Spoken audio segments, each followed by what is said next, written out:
Appreciate you.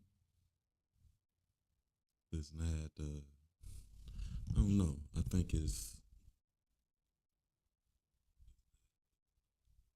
I've been working on my settings like crazy. At this point, I really do think it's a cord issue. So I'm gonna have to order a thicker cord for this camera, not for anything else, because I've been using the little cord that came with the camera, and I don't think it has enough power. So we have not. But that glitching thing really only be on TikTok, and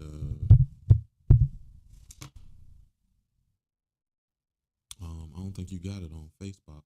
But I'm looking at your profile picture and everything on Facebook. But anyway, welcome back, everybody. Glad to have you here for another session of Soul Swami Live, where we are continuing our healing journey together.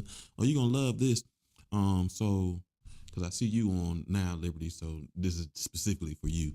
But I finally programmed one of my buttons. I've been practicing. I've been working on programming my buttons, so I hit one, and I recorded this from my soul to yours. I hope you heard it, because I didn't. But so this week's topic is going to be continuing discussing what is good for the soul, but we're trying to figure out how the soul is out of alignment, because we talked about what makes up the soul, and we're going to talk about, because we needed to get some of these pieces of ourselves that we lost due to some of these traumas, because we will need those pieces as we go forward. So we're going to discuss innocence lost. As we talked about last week, it was between innocence lost and normalized dysfunction. But when I read, hold on, I got to read the name of it, because my whole goal is to get to premature maturity. When I did the research on premature maturity, it resonated so deeply with my spirit that I know a lot of us can relate to this idea of premature maturity as a way that our innocence was stolen. Sometimes in good intention, especially like us. We'll talk about it about my birthday, because my birthday was Friday and it was an interesting challenge for me. So I want to discuss some of that with you all. We always open and vulnerable and honest with each other. So we're gonna talk about some of the things I learned about myself over my birthday. Do, do, do, do, do. But now we're gonna start with our usual routines, the visualizations, and the bowl. I'm showing that. Okay. I need my rock to sit right. So I've been trying to make sure my amethyst gets some love, because all these other rocks be on the show like every week. But my amethyst don't get the same love. And it's hard to tell, but one is actually purple and one is actually black. So if you missed the whole story on when I got those, lo siento. But I was surprised to see that amethyst comes in a multitude of colors. Hey Sherry, so glad to have you. Sherry, I ain't even gonna lie. You one of the people. Something that you said on the last time you was on the show. Well, this actually motivated me to write this book. So thanks, Sherry. All right, so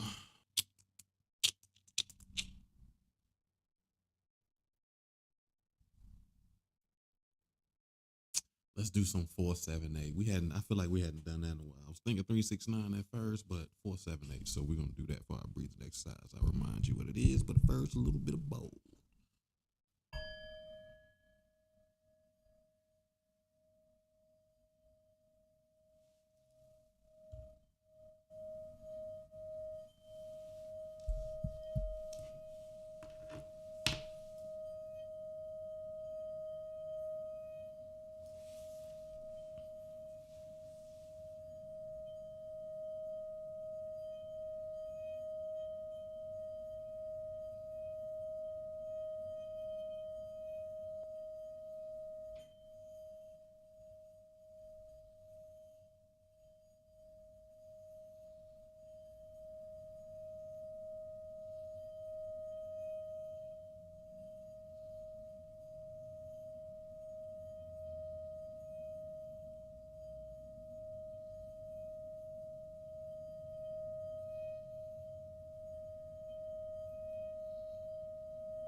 Sherry, I ain't even gonna lie to you. I don't remember word for word either, but I do think that this is a perfect example of how speaking authentically in direction or change somebody's world, right? But it was something to the effect of this is good information. Is when we basically when we started the 7 spaces of healing. It's good information and something I think you even suggested about it being a book. And I got the draft done, so that's good. But as we doing a little more, I don't.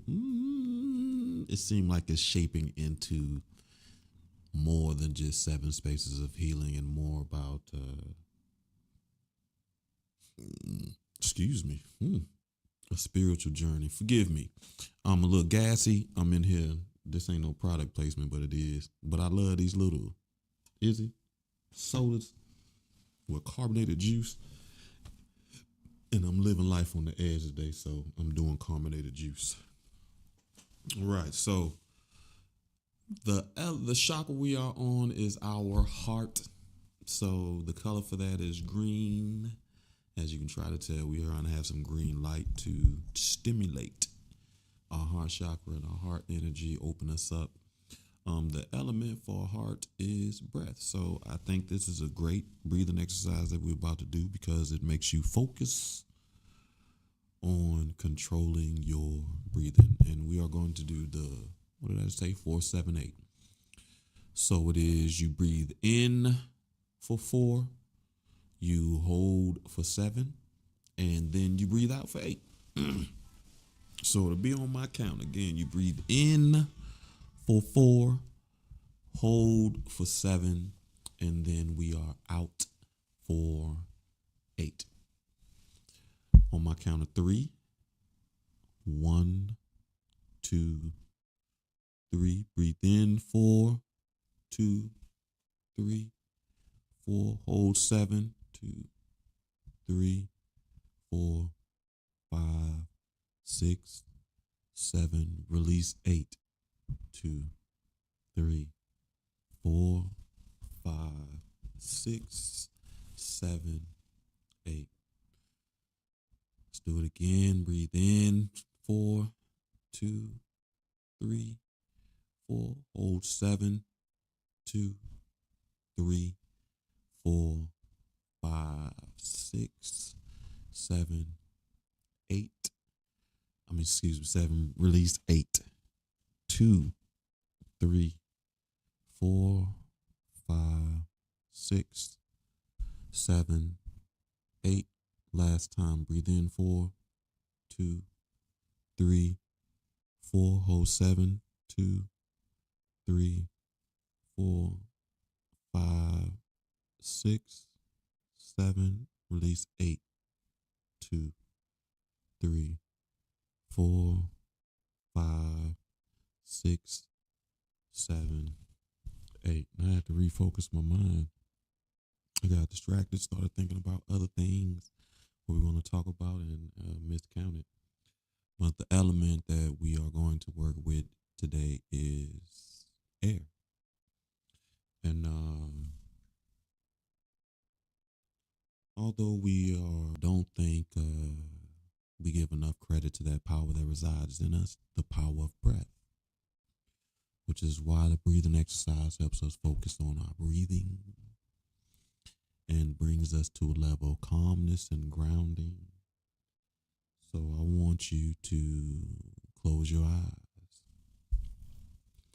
And as you sit there with your eyes closed, I want you to think of the things that make your heart happy. Something that makes your heart smile, whether it's baby smiling or celebrating a birthday. And as you're thinking about what makes your heart smile, I want you to zone in on those feelings, the youth, the joy that you feel, the emotions that come along with the experiences that make your heart feel Good. And as you are focusing in on those feeling words in your mind that convey those feelings, and use that breath of life inside your body and speak those words into your existence. Speak them into your life. Use that power to control the wind that resides in you and control the element of air, and speak what your heart desires and what your heart needs. And placing into your life what your heart needs, I want you to repeat these affirmations after me. I love myself and others. I deserve to be loved. I forgive others easily. My heart is fully open, loving, and I love myself and others. I deserve to be loved. I forgive others easily. My heart is fully open, loving, and pure, and I follow the voice of my heart. Which is wild, because I talk to you all about how I make my decisions. It's with my heart, my solar plexus, and my camera, so we can get all out that green.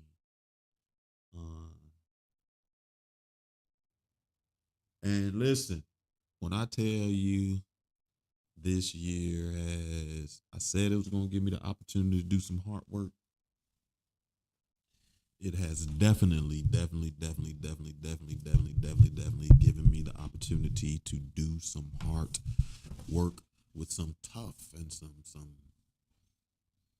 some hard truths that I've had to deal with that as it relates to myself, and my birthday was one of them. You know what I mean? My birthday, honestly, I ain't even gonna lie to you all. I've said it to my friends and everybody who helped me out. I really had a great birthday. It was one of the best birthdays I've had in a long time. And what made this birthday specifically unique is this birthday allowed me to feel more than congratulated, but this birthday allowed me to feel celebrated, which is we have to learn ways to celebrate the small victories and celebrate ourselves. And I really do have a better habit of congratulating, like, woo, job well done. But sometimes you need to go above and beyond. And so it definitely took me stepping outside of my comfort zone to be able to receive the abundance that I did receive. One of the more difficult things for me is actually what I ask you all to do, harnessing that power of my breath, harnessing this. I can't even tell you. We talked about it on book club, but I can't even tell you the last time that I've actually expressed that I wanted something, that what I wanted for my birthday. You know what I mean? I just allow people the space to give me what they need. But one thing I'm learning through this process, and we can learn together, is this idea of abundance, right? And when I think of this idea of abundance, I kind of put it in the confines of the work that I put in will attract this idea of abundance, right?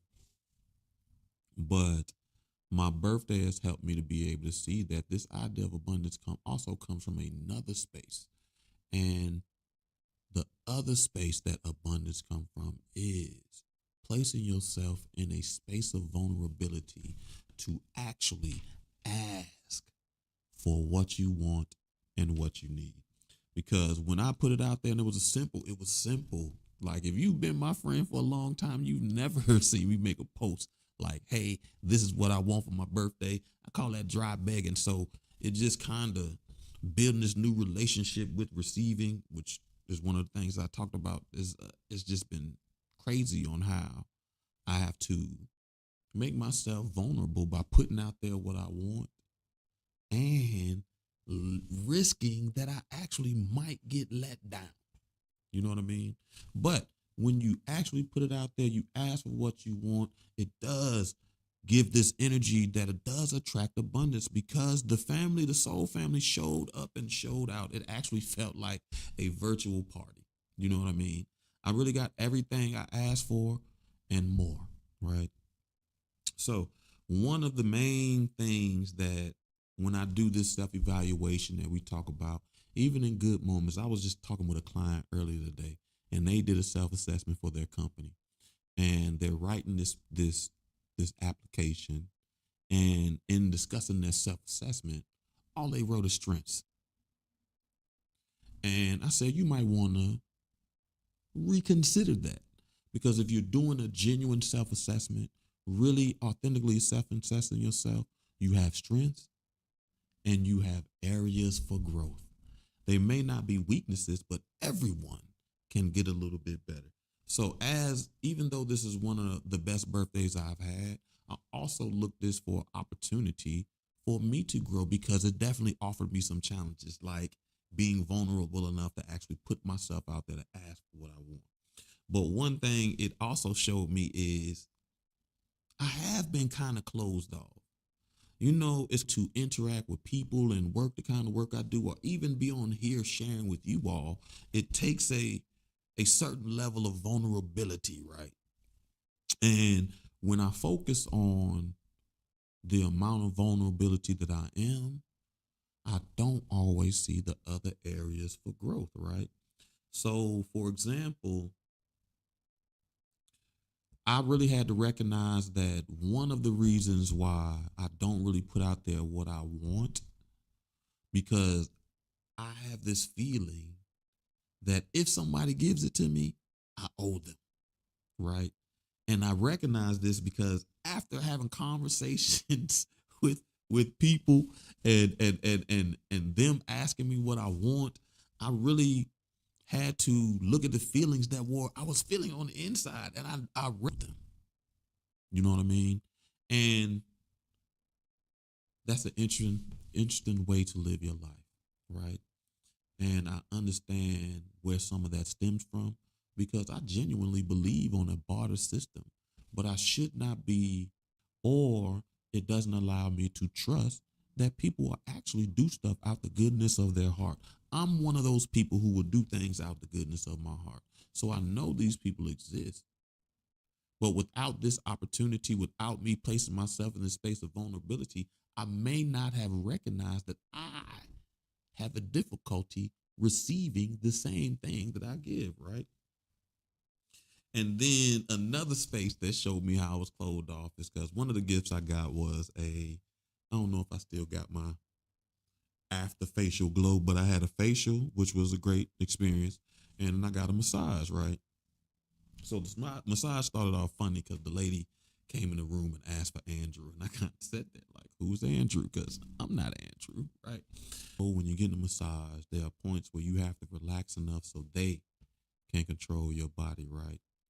And it was funny because as she was trying to move my arms and stuff like that, I was so locked up, so tense, like, yo, what is you doing? I'm not even thinking it, but spiritually, energetically, I can feel like I'm kind of resisting, you know what I mean? And then she says, hey, you gotta relax. I'm like, dang. Even in a massage, I have my guards up, that I can't even allow people to direct me, or the area for me allowing people to direct me is a space that I need to grow. Girl, and we gonna get into that when we talk about that innocence loss, because I promise you, I was so torn. Dysfunction, because we do that. But I promise you, when I got to that innocence loss, and I got to specifically that premature maturity, it gets crazy. So it comes from a place. And I found that our childhood was foundation for a lot of things. So that the way you describe it don't feel right. is a good way to describe it because it produces several different emotions when you have to ask someone for something. Because girl, you should have felt you could have felt my anxiety by putting that out there, leaving it up there, not wanting to delete it. Like I said, dealing with feelings like, well, I owe these people all this stuff. So I recognize that there is still a space for growth because I'm still gonna find out. That's why I said it will resonate, especially if you experience any time as a latchkey kid. You going This is going to resonate with you. Um, so the other thing that I talked about is my birthday allowed me to and how much I need to, well, that's a space for growth for me because I would be talking to people and they'd be asking me what I want and they be sharing their ideas on what they want to do, but I'm low key pocket watching. I'm like, yo, don't spend that much. I'm trying to tell. I even told a friend, don't buy me nothing. You could be creative. Bunch of reasons, and essentially, what I'm trying, I don't want to feel a certain type of way because I struggle with receiving. Like, I can't imagine you spending that much money on someone that you just consider a friend. You know what I mean? But it's the word, the next thing that I learned about my birthday, learned from my birthday. But like my relationship with receiving, like when that massage and that facial, just thinking about that, and then another person got me a couple books and a gift card, that kind of put me in a space of fear. Like, oh my God, they spending so much money. You know what I mean? Like, will I have to compete to that or something like that? Like, I don't know. It's just basically low key pocket watching because I'm uncomfortable. I feel you. So I told you you'd be able to resonate to some of this, but I told you I'm glad I did stretch myself and go outside my boundaries because it definitely showed me other areas of growth. I've done so much work in this box, and I need to make the box a little bit bigger so I can do some more work. So I'm not the only one that has that fear that if someone does something for you, you owe them for you. Especially in and Sherry, I know you, so you say that we come from a very a we come from the same field. And one thing that people don't understand about the nonprofit work, they think because you're not working for profit, it's not as vicious as for profit. It is because it's about money, right? And in that field, it's the barter system. You're doing something for something, you're receiving something for something. I was just talking to somebody today talking about how companies used to take me out to eat. So I spend that money. I was talking about Lakewood, and we be going out to Lakewood here, which is crazy. So just thinking about those birthday calls kind of froze me in fear because I'm concerned about this.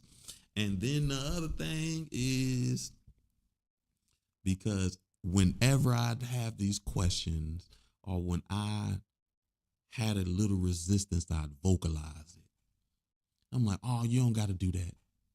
And people would always say the same third will put so many different feelings in me. You know what I mean? You get what you work for, right? But the thing about that is, if you do work for it, there is a space in a relationship that you could have with deserving. And I do my best to try to pour into my friends' lives and the people I'm connected with. And the work that I do, I've had people tell me, Mr. Anthony, you have changed my life. You know what I mean? You've done something different for me. I appreciate you. So people like that will feel like you are deserving of. You know what I mean? And the emotions and feelings that came along with everybody telling me that you were deserving was wild. Because one thing I've never said I was deserving. Man, deserving is kind of like hope. I've seen a lot of people feel like because they deserve, that's it. Deserving can easily cross over to a sense of entitlement. But there is a space for deserving to exist that doesn't make you entitled or doesn't make you self-deprecating or something like that. You know what I mean? And there's that middle ground. So I need to find this middle ground with this idea of deserving because I've been functioning out of balance with it. And my birthday showed me that because I heard that word deserving way too many times. Like, you're deserving, you're deserving, you're deserving, you're deserving, you're deserving, you're deserving. It was crazy. Hey, Kelly, I ain't seen you in a while. I miss you. I hope everything going well. Okay, so now we're going to get into our conversations on innocence lost. And how does trauma steal our innocence? And I told y'all why I chose that. I was torn between the what is it? The normalization of dysfunction. But that innocence loss kind of resonated with me more with my spirit. And I think partly because part of our healing path is to reconnect to that child within us, right? And for a lot of us, that child didn't get the opportunity to be a child. So for a lot of us, our innocence and our childlike stuff was stolen from us. You know what I mean? And we don't recognize that. But like I said, to be our full, authentic, and healed self, we do need some of that childlike energy. You don't need the childish ways of thinking, but you may need some of those childish activities that you used to do because they are good to the soul, right? So one of the first things that trauma can do as far as stealing your innocence is create this space for you to have a loss of trust. And specifically, there's two types of traumas that really affect this idea of trust. And it is betrayal or harm done to you by others, right? And they essentially, those two things just essentially erode. They wash away, they disintegrate your ability to be able to trust the world and the people around you, right? It makes you put up those walls to protect you, way less open to new experiences. Like, you meet those people who don't want to eat anything, they don't want to go anywhere. They're so closed off that the idea of a new experience frightens them to death. And they would rather live in that box than to experience something else. And when you run into those people, that is a sign of their innocence being stolen because they have a loss of trust. We may wonder, how does that look? How does it manifest itself in our lives? How do I exhibit the behaviors of someone who has lost the ability to trust, right? One way it shows up is skepticism. And not just general skepticism, but that serious doubt and suspicion specifically towards the intentions of others. We hear people use this all the time. That level of skepticism, especially when it comes to this idea of trusting others. You struggle to believe that people actually have good intentions. We had this conversation the other week. I said, when I talked about that trust is to be given, not earned, that creates emotions in people. But one of the reasons I say that is because of this. It is supposed to be given, and people can be lost. But we struggle to trust the intentions of others. Even though the majority of people can't even read past the 6th grade level, these people do not have the ability to take advantage of you, right? But we are still worried. We live our lives in a way that we navigate our emotions and interactions worried about the minority of people. Thanks, Sherry. I appreciate you stopping by. Don't work too hard, right? And the perfect example of that is what I just discussed with my birthday. I was so concerned about, so skeptical about the attentions of people that I couldn't even allow to trust themselves. I couldn't even allow myself to trust that I wouldn't owe them for something. And another way that it manifests in your life is through isolation and intimate relationships, right? And especially if you have the intentions of doing this, is protect yourself from harm. And I actually wrote this down as an example because this right here is why I've talked about, like when people say that they've been celibate for 10 years and all of these things, and I've said why that's a red flag. But this right here, it's that loss of trust that conveys, that they don't trust themselves, they don't trust people, that they have spent 10 years avoiding close and intimate relationships with people as a means to protect themselves. That's why it's a red flag. And you cannot get these people who have emotionally isolated themselves, you cannot get them to see that they have done that because their intentions are to protect themselves from harm, right? Another way that it shows up is through hypervigilance. That's constantly being on guard, looking for signs of danger. And this one is an interesting one because I was talking about it low key with a friend earlier. And I was saying I still have this habit of when I enter stores, I look for the cameras. And I don't even steal, right? And I said that. I'm like, I don't even steal. But the next thing I said is kind of what stuck with me and made me realize there's a certain level of hypervigilance in me too. Is I gotta see who watching me. So I know growing up, man, we made jokes, we made jokes of a real trauma that many of us had to live with. And that's being watched and followed as we enter stores.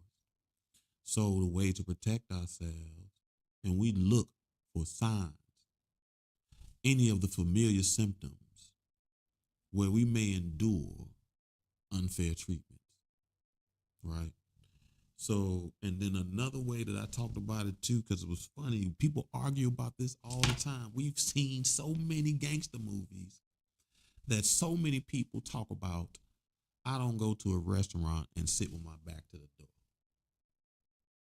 Like, we have a sense of hypervigilance that was given to us from a lifestyle that we don't even live. Like, I love Goodfellas. But unfortunately, or fortunately, I'm not a mob. I'm not in the mob. I'm not in organized crime. I really don't have to worry too much about somebody coming in the restaurant trying to attack me. Where I need to live my life. Never sit my back towards the front door. I don't got that kind of ops. Most of us don't have those kind of ops. Do people come in restaurants and stuff, tragic stuff happen? Yes. But that is not the majority.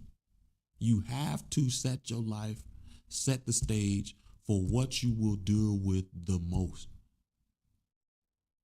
And create a backup plan for what you will deal, what the possibilities, right? Another way that it shows up in our lives is through difficulty with intimacy. And we talked about that. Intimate relationships, but specifically the struggle to open up and be vulnerable with others, right?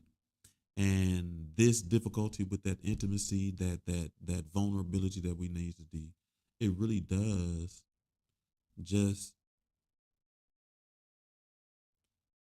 keeps us from making the strong connections that we need. You know what I mean? A lot of times people feel good from doing. I'll never forget this one girl. She got me so good when it came to receiving, because she was like, "Man, don't be blocking my blessings because you don't know how to receive yours."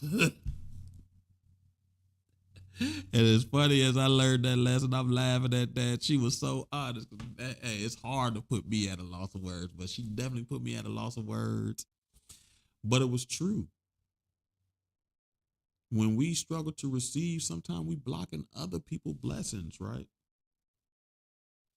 And essentially, it does keep us from making those or strengthening those connections. Like I said, trust is to be given. Time is what strengthens trust, right? Time is what strengthens the connection.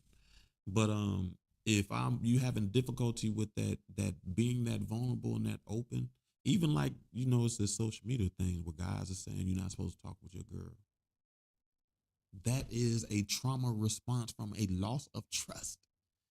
And you say that you need to get to a space to figure out where that trust was lost, and you need to pick it back up. Vulnerable, and actually ask people for what I wanted for my birthday. That was a crazy, crazy, crazy, crazy time for me. I did it, but it was interesting and unique and new. Another way that it shows up is with self-doubt. And I think we actually put this idea of self-doubt into a box, because I think we kind of put, normally like when we learn about self-doubt, it's kind of like one of the symptoms of depression and things like that. So we apply to that, right? But essentially all it is just questioning your own judgment and decisions.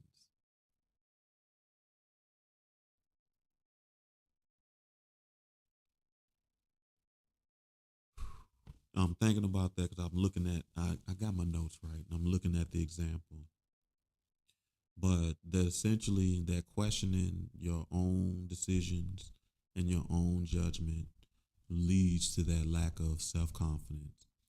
And as I was saying to Sherry a little bit earlier before she got off, on how some of this foundation was laid for us in our childhood. And it's funny because in our childhood, we're supposed to be exploring. We're supposed to be taking risks. And what did a lot of us get? A lot of us got many, many, many, many, many, many, many, many, many, many, many, many butt whoopings for doing normal things that kids do. I remember when I lived in New York, this is the only place I lived where I used to get whoopings for throwing rocks. Throwing rocks is something that kids did. But I got whoopings for throwing rocks. And I'm sure a lot of you can relate to some of the things that you did were just normal kid things. But our parents were so afraid of losing control that they whooped self-doubt into us, where we unconsciously begin to second guess our own judgment and decisions. And God forbid you was raised in one of those environments where as you got older, you had one of those interrogator parents like we talked about in the Celestine prophecies, where they questioned your every decision just to point out how wrong you were. So now if you're one of those people who kind of struggle to make decisions in life and you wondering why, it does really stem from an energy of self-doubt where you don't even trust your own judgment, your own decision making, right? So trauma steals our innocence is by altering our worldview. Trauma essentially shatters You remember how I said that it's like a glass broke, like when I was talking about the conversation with my mom, it's like a glass broke, a fracture in the timeline, because that trauma shatters our perception of the world as a safe and predictable. That's the word I want to make sure I said that, so I had to look down. A safe and predictable place. And for example, because I wrote this down, like when I say trust is to be given, normally when I say that to people, it creates emotions in them. And sometimes they'll go as far as to say, I'm crazy. But part of the reason why they feel like that is because they have an altered worldview that is based on trauma. Right? I say it all the time. Sometimes our belief systems are a way to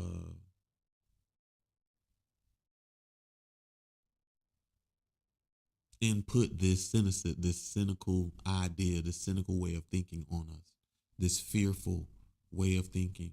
It's funny. I've been really contemplating this question. And I'm gonna ask it because I want to know why a person that is fearful of God is better than a person that loves God.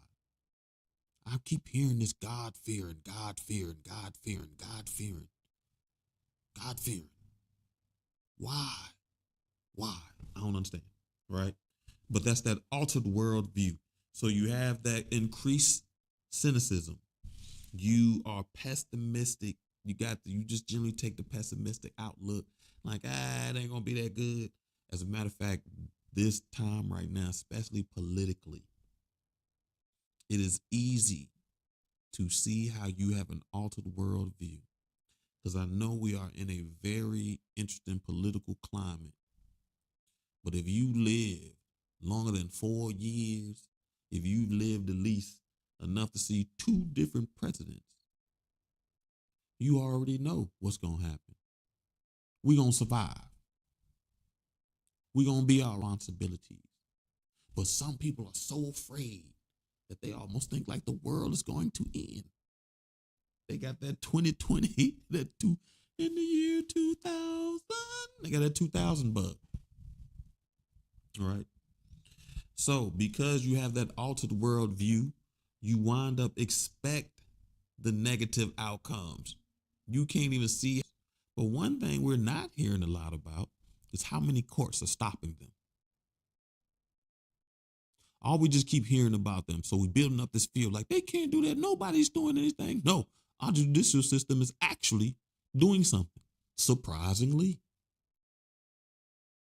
But if you buy into that fear, your altered worldview, that cynicism, that cynical thinking, that fearful thinking, you won't even see that, right? And which is why that idea of trust is supposed to be given are untrustworthy. And that's because you don't recognize you have an altered worldview based on trauma. Are there trustworthy people in the world? Yes, they are.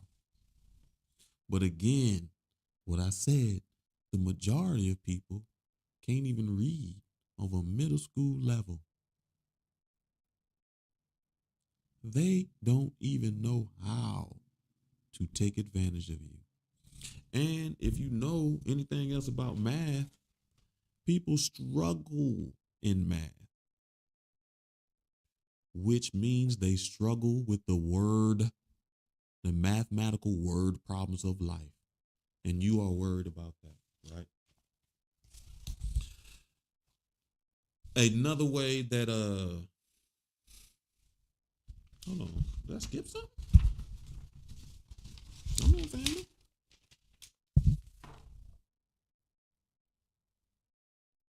Okay, that's what we're talking about. I did. So, how does an altered worldview manifest in our lives? How do we show or how do we exhibit that we have an altered worldview? It was what I said. One, it's that increased cynicism, the cynicalism. You start having that pessimistic outlook. You expect the negative outcomes, and you believe that people are generally untrustworthy. Also, you have a heightened level of fear and anxiety. A lot of us are dealing with fear and anxiety. It's tied together. We have these anxieties because we are living so fearful, right? And especially when we can convince ourselves that the world is such a dangerous place. And it's funny because I was talking to a friend today, and when we start talking about the dangers of the world today, I get quiet. Because I remember growing up in a very different time, especially because we didn't have cameras. It was really dangerous then. Right now, anybody will pull out a camera. So the fact that cameras are everywhere does increase a certain level of safety for us. Anybody can pull out a phone out their pocket and record what's happening to you. Think about it like this. All these videos that we've seen of police and citizens interactions, there was a point in time where those videos, that behavior, those interactions were still going on. But there was no camera to record it. So now, does it stop it? No. But it definitely does increase. So we are living in the safest our world has ever been. But for some reason, some people think that this is the most dangerous because they have that altered world. We talked about this whole thing is about the loss of innocence. That altered worldview will steal your innocence. It's that simple. And then it will be replaced with this hardened, uncompassionate way of thinking. You can't see past your own pain. You begin to think that that pain is a part of life and everyone must experience it. There are places that will tell you that as well, too.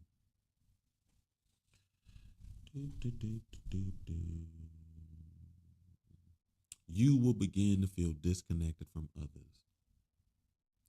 Not in the sense of isolation, but in the sense that you think that no one can understand, no one can relate.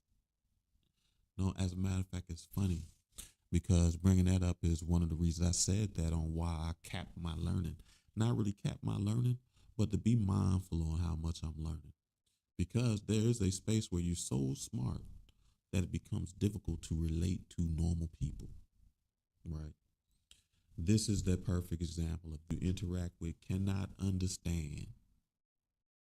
That is a manifestation of that loss. You begin to have these existential questions, which we all ask. You want to know about the meaning of life. We want to talk about justice and fairness and the nature of suffering, right?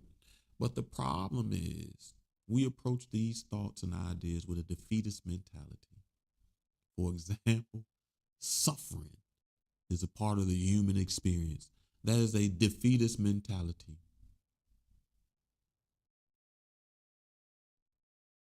You'll just start essentially thinking like, this is what I'm supposed to do.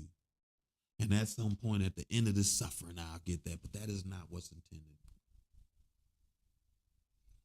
You won't be able to see the positivity, the positive possibilities, because you're stuck in this space where you've been traumatized and you lost a piece of your innocence. And now it's just hard for you to see the positive in life, right? I knew when I started getting the information for this that this is going to be several shows. Next thing we want to talk about is when it comes to relate to our trauma affects our innocence, and our innocence loss is emotional numbing. Emotional numbing is a way that we cope, and it's basically dulls the ability for us to experience the wide range of emotions, good, any emotions that are connected to our innocence. And it's funny when I think about that because sometimes a normalized dysfunction is something that does this to us. gives us essentially emotional numbing in two ways that I experienced that.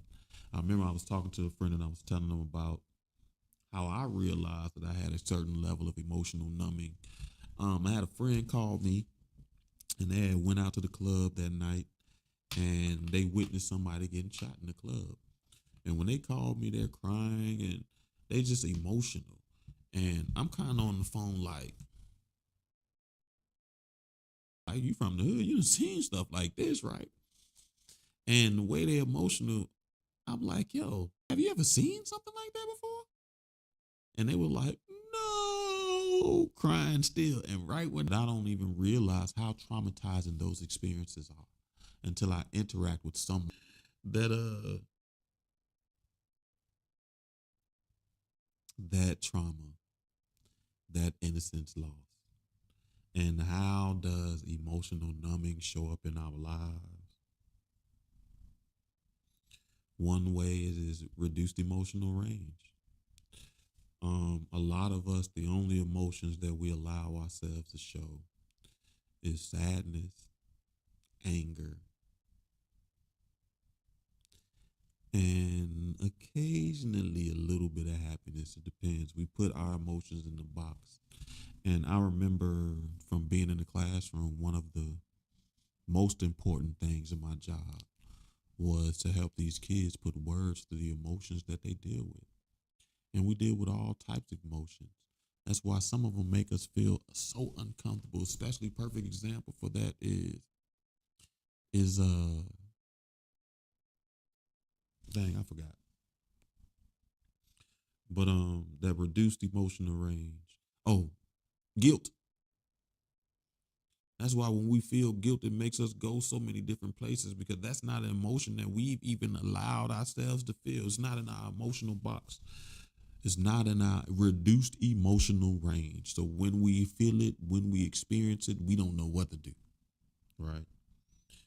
Um, it gives you a sense of disconnection. Another perfect example of this reduced emotional range is I talked to you about it. People in the classroom, you have to do some emotional numbing.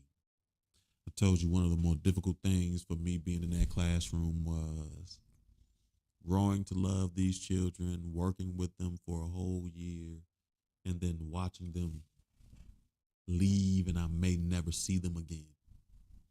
You do have to emotionally numb yourself to that, knowing that some of these children, the hand that they were dealt are going to be very difficult and how hard life is going to be. You have to emotionally numb yourself to that. Teaching is a career. Hospital, medical field, they do a lot of that emotional numbing too. So if you are in one of these fields, please, please, please take a part is in your field, right? Another way that it manifests in yourself is, it manifests in your life is avoidance of people, places, and things that might be triggered. And that's if we only lucky to recognize our trigger, right? Is I had a conversation with a friend last week where I recognized they put me in a space of trigger. And it took me a long time to even be able to put words to that. But I had to have emotions. It's very similar to how my mom navigates emotions. And that creates feelings. Some of them I can put the words on, but some of them I don't even know the words because I'm just now expanding, excuse me, a lot of my emotional range. Now, I shouldn't be drinking this soda. I keep burping anyway, right? Well, I call it soda, but it ain't soda. Another way that emotional numbing shows up is through indifference. That like we like to call it nonchalant. That sense of disconnected, and that's like an apathy towards things that specifically brought us joy. And the way this one really shows up is really tied to maturity. So think about all the things that you no longer do that you used to love. And you only don't do them is because you're now grown. Like when the last time you rolled in the grass or did a cartwheel? If you was a kid that did a cartwheel, I remember I had a girl in my classroom. She used to cartwheel from the classroom all the way. I told her she can cartwheel, so she cartwheel from the classroom all the way outside. Just be cartwheeling. And the only reason why you haven't is because you've tied that to age and maturity. But if you never stop doing cartwheels, guess what you'd be doing at 100 years old? Cartwheels, right? Better yet, I said it's tied to maturity. A lot of times it's disguised. Although it's tied to maturity, it's really disguised. Maturity disguises how we've grown to a certain level of bad about some of the things that used to bring us joy. I know in my age group, we love to talk about how bad going to the club is now. And there was a point in our lives where we used to love to go, right? That emotional numbing can bring on physical symptoms. Some of you are dealing with these physical symptoms and you don't know why. It's because you don't allow yourself to feel a full range of emotions. It can have you fatigued. It give you headaches. Or these people I love, this people I love, just that general sense of malaise. Those people are like, I just don't feel good and I don't even know why. Maybe because you're using too much energy to emotionally numb yourself from your life, right? So one way it shows up is through physical symptoms. That is emotional numbing. So another way that trauma steals our innocence is through the one I said. As a matter of fact, I knew these get to. So after we finish this, we'll wrap up the show and we'll pick up where we left off. Next week. So innocence lost. Trauma steals some of our innocence and puts us in this space of premature maturity where we are forced to grow up way too soon and take on responsibilities beyond our years. This premature maturity robs you. No mask and gun. Just walks up to you, strong arm, no Vaseline. It literally robs you of your carefree and exploratory nature that comes along with childhood innocence. And this is where I started talking about those latchkey kids. As latchkey kids, we had to do we took on a lot of adult responsibilities, whether it be taking care of siblings, whether it be taking care of household chores. As a matter of fact, it comes up how it shows up in our life next. It's like that. Like we became adults. I started working at 14, right? And we talk about how normal that is. And I ain't really know that was normal till I started how abnormal it was. So I started meeting people who like, I didn't get a job till I was 18, 20. We basically essentially was still doing child labor. They allowed for child labor and we signed up for it because we were being robbed. And we thought we were being grown. It gives us that premature maturity. How does this manifest in our lives? I said the first way it does is through increased responsibilities. Forced to take on adult responsibilities way too early. I was on social media the other day, and this lady was asking, is she wrong for charging her daughter $100 rent, right? On face value, I think you're wrong, right? But I'm not judging until she says one thing. So she's like, I think it's a fair deal. But if I keep seeing her ordering boxes and getting DoorDash and stuff like that, then she need the help with these bills. I want to move to another neighborhood and all this other stuff. So essentially, she is upset because this child is still being a child. And she wants to make her take on adult responsibilities and rationalize it as, well, I'm only charging her $100. Why? Right? Forced to take on those adult responsibilities. For us latchkey kids, we managed homes for real. And the most dangerous one, and if we could be honest, a lot of us were emotionally responsible for the adults around us because they couldn't control themselves. I just listen to people talk about their relationships with their families and their parents. We learned a lot that adults couldn't control themselves. So as children, we had to navigate that. As a matter of fact, I'm thinking about how I keep seeing people speaking against marriage. And that's the perfect example of that. Because marriage is the perfect space. Like I seen this girl talk about marriage ain't everybody's goal. Ooh. It should be for the kids. Because that's the best for them. And if it ain't your goal, why are you really doing it? Another way that it manifests in our life is that emotional suppression just to cope. So we talked about that. We don't allow ourselves to feel the full range of emotions, good and bad.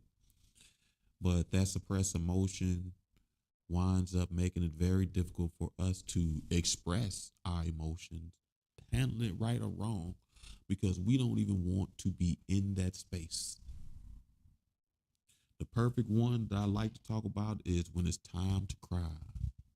How many people struggle to emotionally release, emotionally cleanse themselves with their own tears, but they can't do it. You can put them in a safe space. Listen, I do Reiki on people, and I've seen people struggle with being vulnerable enough because they've so used to being emotionally suppressed. I told you all my perfect story of that is when I spent that year and a half on that punishment. I sat there and I decided I was not crying anymore, and I did not cry anymore. I purposely emotionally suppressed myself so I could navigate these waters, which wasn't a good thing, right? It also does this emotional suppression, which makes it very good because I was very good at this aspect of emotional suppression. It creates a facade of maturity. People would think that you are mature just because you're not acting out or you're not expressing emotions, but you're not. All you're doing is masking unresolved issues and pain. You blocked it out because you don't want to feel those emotions again.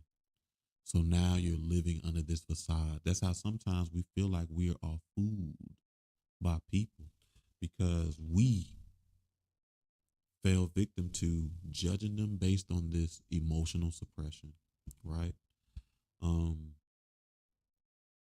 When I talked about that space of triggered because because I know somebody that navigates, I was taught emotional suppression. We didn't have time to deal with what happened to us. We just had to move on, keep going forward to the next thing. That's emotional suppression. People can have the best intentions sometimes, but they'll tell you to emotionally suppress yourself, right? It shows up as hyper independence, a strong sense of self-reliance. It's that thing that Sharon and I was talking about earlier. The inability or the difficulty to ask for others for help because you struggle to depend on people, right? And how that hurts you is it prevents you from recognizing and seeking when you really need help. I said that. I realized that my friends don't know when I need help. Cause I don't expose that. I don't present that. But there's a space to recognize when you need help And there's a space to be able to go ask for help. But you have to be vulnerable enough to show that piece of yourself, right? But we don't, because we attached to this lack of trust is disguised by self-reliance. You hear it in careers like, as a matter of fact, it's a catchphrase that people say, you want something done right, you got to do it yourself. No, you don't. That is an hyper independence idea. That is a way too self-reliant idea. So you really do think that you're the only person that can do it right? No, you're just the only person that'll do it your way.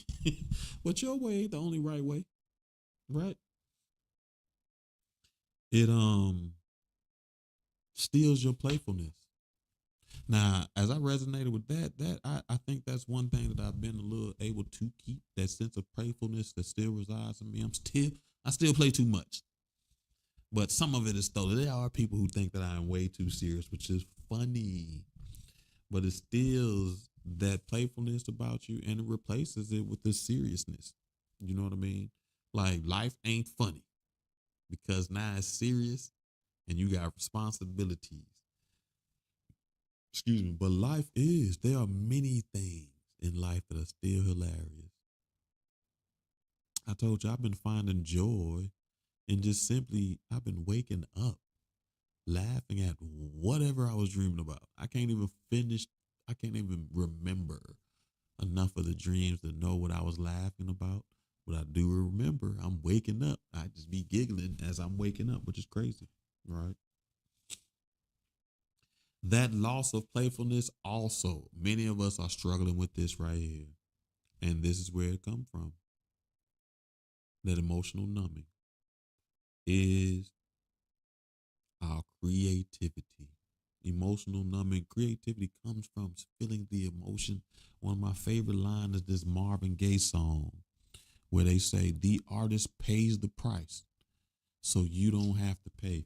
There's a song for almost every emotion that you can experience, and that's the truth. Creativity comes from emotion. You remember, I was so angry that this show was created, right? It came from a space of anger. It didn't come from a space of anger. I was mad, and I was like, listen, I don't know what needs to change, but something needs to change. Now, on this path, I'm addressing love, I'm addressing growth, but the foundation of this, it definitely came from a space of anger, right? So your creativity is attached to your emotions, not just your good emotions, but some of those negative emotions can create some of the most beautiful things that you could ever see. But you don't allow yourself to feel these things. So you may be dealing with some emotional numbness. There is a heightened awareness of surroundings and the behaviors of others because you are always anticipating potential threats. Like, listen, I've gotten so good that I can look at people and tell what they think, and it be the simple, quickly moves that most people miss. But I've been in spaces in my life that if you didn't recognize those simple, like playing poker, if you don't recognize that little twitch, you missed that little twitch, it can make a difference on if you win or lose. So you have that hyper awareness of people around you, what they're doing. Like, I know you've been beside somebody or you've been with someone that can't even get comfortable at the movie theater because there's so many people around. We like to disguise that as I can't deal with large crowds. The reason why you can't deal with large crowds is because you can't relax enough and you be so suspicious on what somebody in that large crowd is going to do. As a matter of fact, emotional numbing. The perfect example I could think about that is that conversation of bear versus man. That's that altered way of life, emotional numbing, all the things that we're talking about. It is a traumatic space that makes people say that. And even when they give you their answers are based in all trauma, right? All potential trauma. Some of them they haven't even experienced. They just know it's the potential to happen, right? Another way that emotional numbing shows up is difficulty in relationships. You may have a hard time forming, maintaining long-term, deeply vulnerable and connected relationships specifically. And that happens because you struggle with two of the main ingredients for those strong relationships, and that's vulnerability and intimacy. Because you're doing that emotional numbing, you're not allowing yourself to feel all the emotions. Vulnerability comes with emotions. And if you don't allow yourself to feel them, you won't know how to navigate them. And when you want a healthy relationship, one of the key ingredients is vulnerability. It's probably like an egg to your cake, because love is the flour, but you definitely need some eggs. You need some butter. You need some sugar, probably 2 eggs for your cake. So you don't need one more. It also, we have put into this box as only being the drive to be perfect. Use it this way. But it shows up as avoiding making mistakes. So people avoiding stuff, you avoiding making a mistake, you are battling with perfectionism, because mistakes are natural and come along, are part of life.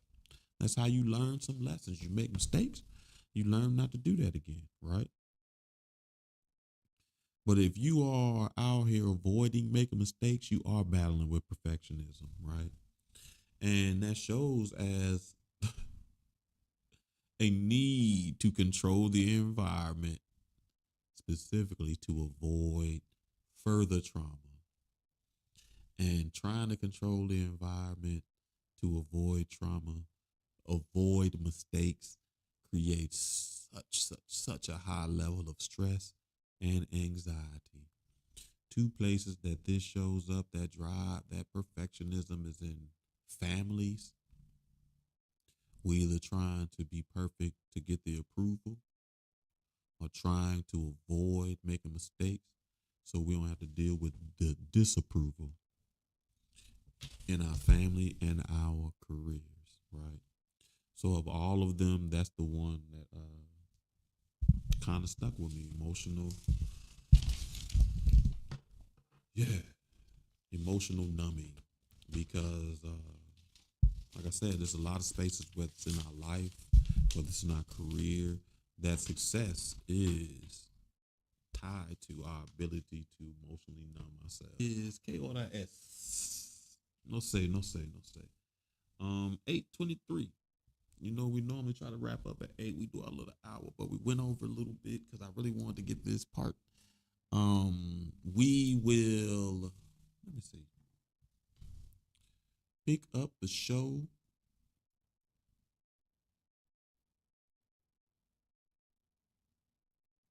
Hey, see, now y'all show, but when y'all following stuff, it don't ever show. It always show when I do what's the name. So we will pick up the show next week. Perception.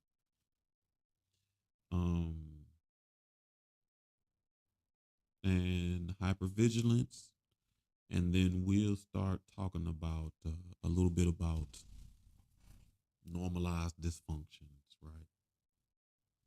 So I hope you heard something that resonated with you. Like I said, it did for me. If I don't see you at Thursday, we are doing book club. I hope you come Thursday. We holla. So we are doing Makes Me Wanna Holla. From my soul. I just want to press that button again. But Makes Me Wanna Holla. And if we don't see you Thursday, I hope we see you next Tuesday as we continue our series, What is Good for the Soul. I thank you all for your time. I thank you all for your energy. I thank you for the birthday love. Like I said, it was one of my best birthdays. And I'm really, really thankful and glad that we can take this journey of healing together. So I wish you all a great rest of your evening, and